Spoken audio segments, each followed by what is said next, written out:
সম্প্রতি মুক্তি পাওয়া বর্ডার 2 বক্স অফিসে দারুণ ব্যবসা করেছে এবং এতে বরুণ ধাওয়ানের অভিনয় দর্শকদের প্রশংসা কুড়িয়েছে। তবে এই সাফল্যের মধ্যেই জানা গেছে বরুণ ধাওয়ান অভিনয় থেকে দীর্ঘদিনের জন্য বিরতি নিতে চলেছেন। অভিনেতার ঘনিষ্ঠ সূত্র থেকে জানা গেছে বরুণ এখন পুরো সময়টা তার পরিবারকে দিতে চান। বিশেষ করে তার মেয়ে লারার সঙ্গে সময় কাটানোর জন্যই তিনি কাজ থেকে সাময়িক ছুটি নিচ্ছেন।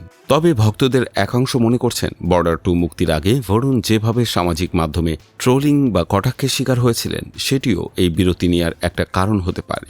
তখন বরুণের অভিনয় দক্ষতা নিয়ে প্রশ্ন তোলা হলেও ছবি মুক্তির পর তিনি সমালোচকদের উপযুক্ত জবাব দিয়েছেন।